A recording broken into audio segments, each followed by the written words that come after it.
The biggest apple ever. Once there were two mice who fell in love with the same apple pie, but you had to be there to see how it happened. On opening day at Mouseville School, the principal, Mr. Mouser, made an appointment. We will be learning about apples this fall, and to get things started, we will have a contest. Whoever brings in the biggest apple to his teacher will win a special prize. The judging will take place on Friday. Good luck to everyone. I have an apple tree in my backyard, said Penelope.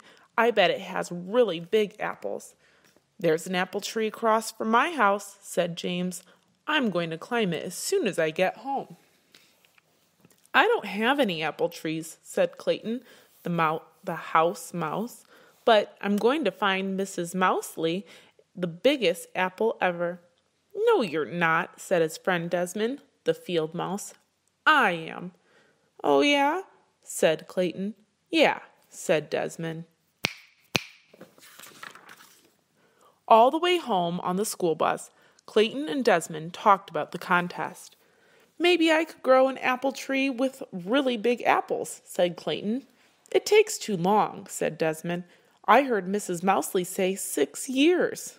I'll think of something, said Clayton. So will I, said Desmond. When Clayton got off the bus, he sneaked back into town to see what Penelope and James were up to. Penelope had come down from her tree. She was carrying 2 tiny apples. James was still up in the tree across the street. He was picking very small apples. Clayton knew he'd seen bigger ones at the market. When Desmond came by a little later, he realized the same thing. The next day at school, Penelope and James brought in their tiny apples. No one else had brought in anything. Mrs. Mousley cleared her throat. Class, we have a lot of work to start the year, but because we are learning about apples and having an apple contest, we will be going to Barnaby's orchard this afternoon. Everyone got excited. I'm going to find the winning apple, said Clayton. I'm going to find the winning apple, said Desmond. At the orchard, Mrs. Mousley pointed out the different kinds of apples. Then everyone disappeared into the trees, looking for a winner. Clayton walked down one row, craning his neck. Desmond walked down another row, craning his neck. Then Clayton saw what he thought was a really big apple. It was a little too high to reach, but he stretched for it. At that moment, Desmond saw the very same apple on the very same branch. He stretched for it too. They bumped heads and fell down. I think we should bring this apple in together, said Clayton. No one said we couldn't, said Desmond. But when they got back to the bus, James had an apple that was even bigger. The apple was so big he could hardly carry it. Clayton and Desmond looked at each other. What would they do now? That night at dinner, Clayton explained the problem to his dad. Said Dad. Apples don't come in too many sizes. Do you think you'll find a bigger one? I don't know, said Clayton. Then maybe James will win the prize this time. It's okay if he does. Over at Desmond's house, Uncle Vernon said exactly the same thing.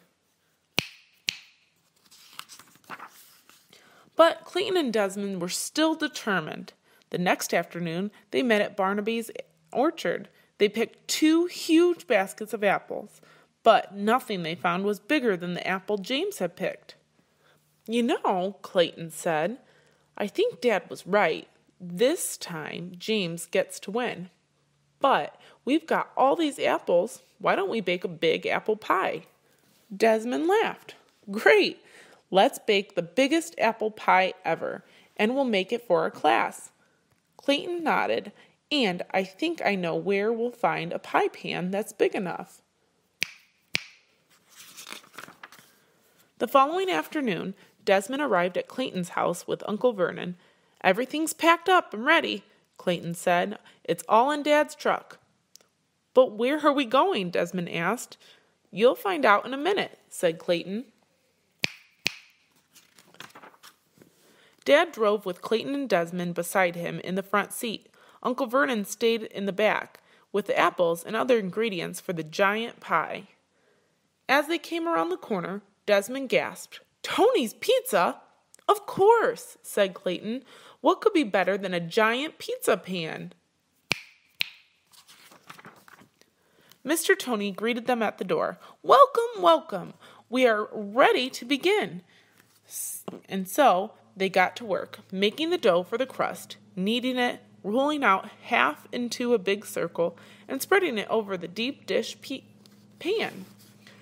Then everyone peeled and sliced the apples, mixed together the sugar and spices, and spread the rest of the dough on top. "Wow," said Clayton and Desmond when they were finished. "Wow, wow, wow." "An hour," said Mr. Tony. "Give me an hour." The giant pan just fit into his huge oven. The next day was Friday. Who would have the largest apple? James, of course. And Mr. Mouser handed him the prize, a cheddar cheese apple. Mrs. Mousley looked surprised. "Clayton? Desmond? Nothing from you?" The two of them grinned. At the same moment, the classroom door flew open.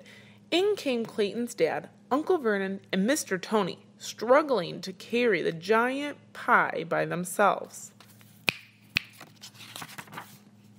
"How wonderful," said Mrs. Mousley. "That's the biggest apple pie ever." "We made it for the whole class," said Clayton. "All of us together," said Desmond. They shared a high five, and everyone in the class had a very big slice. The end.